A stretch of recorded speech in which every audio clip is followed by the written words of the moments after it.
साथियों, आज की क्लास में हम 1781 का संशोधनात्मक अधिनियम पढ़ेंगे। ठीक है, तो इसी वीडियो में ये हम कवर करेंगे। एक साथी और एक्ट पढ़ेंगे जिसका नाम है पिट्स इंडिया एक्ट 1784। तो साथी ये दो एक्ट हम अच्छे से कंप्लीट करेंगे। ठीक है, तो इसका साथी ऐसे ही नोट्स बना लें आप, और आप किसी भी एग्जाम के लिए साथी ये क्लास ले सकते हैं। ठीक है, और इस प्लेलिस्ट को साथी सेव कर लेना। छोटे छोटे टॉपिक को हम बहुत अच्छी तरीके से कवर करेंगे। तो चलिए समझते हैं। साथ ही जो 1781 का ये संशोधन अधिनियम है, इसे क्यों लाया गया था?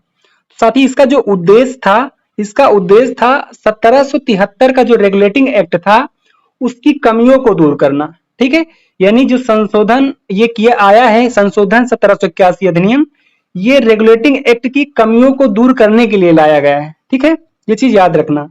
साथ ही इसका दूसरा नाम है एक्ट ऑफ सेटलमेंट या बंगाल जुडिकेचर अधिनियम 1781। ठीक है, तो इसके ये नाम और ये नाम भी एग्जाम में पूछ लिए जाते हैं, इसको याद रखना। ठीक है, तो साथ ही जो ये 1781 का संशोधनात्मक अधिनियम है, इसी के द्वारा साथी कलकत्ता सरकार बंगाल, बिहार एवं उड़ीसा के लिए कानून बना सकती थी। ठीक है, यानी 1781 के माध्यम से ही साथी ये प्रावधान हुआ है कि जो कलकत्ता सरकार है, ठीक है, कलकत्ता सरकार जो है ये बंगाल, बिहार एवं उड़ीसा के लिए कानून बना सकती है। ठीक है, तो साथी यहां से क्वेश्चन पूछे जाते हैं, ये चीज याद रखना। ठीक है, तो ये टॉपिक साथी कंप्लीट हो गया। ठीक है, आपका ये कंप्लीट हो गया, यहाँ पे एक्स्ट्रा कोई पॉइंट पढ़ना नहीं है। ठीक है, अगला एक्ट जो है साथी वो पिट्स इंडिया एक्ट है।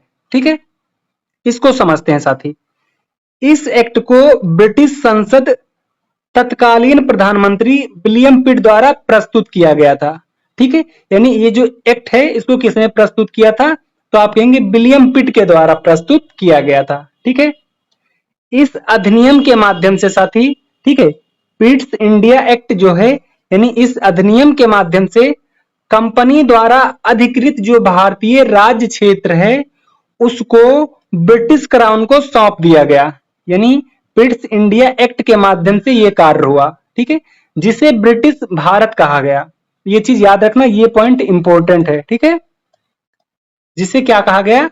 ब्रिटिश भारत कहा गया। ठीक है, इसी एक्ट के द्वारा साथी कंपनी के जो व्यापारिक एवं प्रशासनिक कार्य थे और शक्तियां, इनको साथी अलग अलग कर दिया इसी एक्ट के माध्यम से। ठीक है, अब हम समझेंगे जो व्यापारिक कार्य था साथी, इस पर नियंत्रण किसका था? तो जो व्यापारिक कार्य था इस पर नियंत्रण निदेशक मंडल का था। ठीक है, व्यापारिक कार्य पर नियंत्रण किसका था?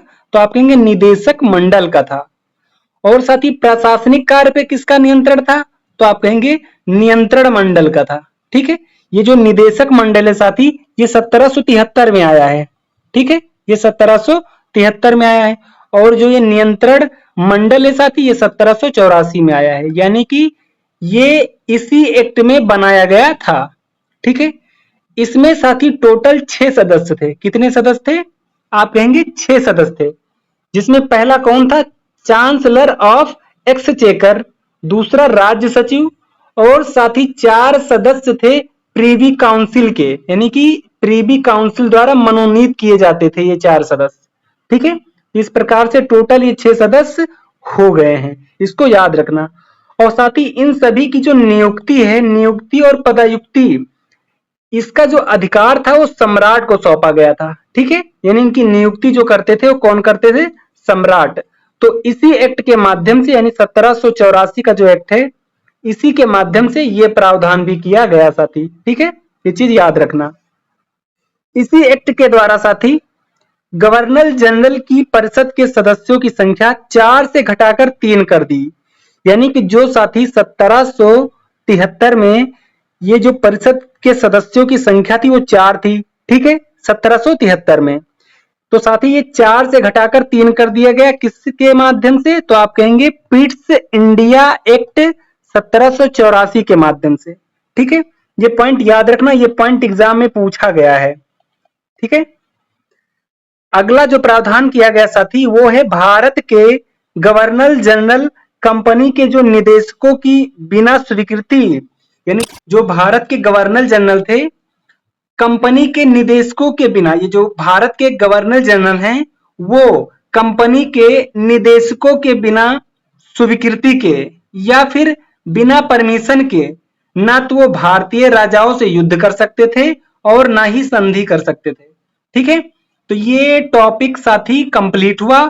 यहाँ के सारे पॉइंट लिख लेना साथी। ठीक है, ये छोटी सी वीडियो में हमने बहुत अच्छे से ये चीजें कवर कर दी और साथ ही इसका प्रॉपर आप नोट्स बना ले साथी, और साथ ही हर टॉपिक के नीचे थोड़ा स्पेस छोड़ दें ताकि आप इन फ्यूचर कोई क्लास करते हैं इससे संबंधित तो आपको बार बार नोट्स बनाना नहीं पड़ेगा। जो भी टॉपिक आप पढ़ेंगे जस्ट उसी के नीचे नया पॉइंट मिलेगा तो आप ऐड कर लेना। ठीक है साथी, तो वीडियो कैसी लगी साथी कमेंट जरूर करना और साथ ही इस चैनल को सपोर्ट जरूर करना। ठीक है, यानी कि आप अगर चैनल पे नए हैं तो सब्सक्राइब कर लेना साथी। ठीक है, चलिए मिलते हैं हम अगली वीडियो में साथी, बहुत अच्छे से उस पे भी चर्चा करेंगे।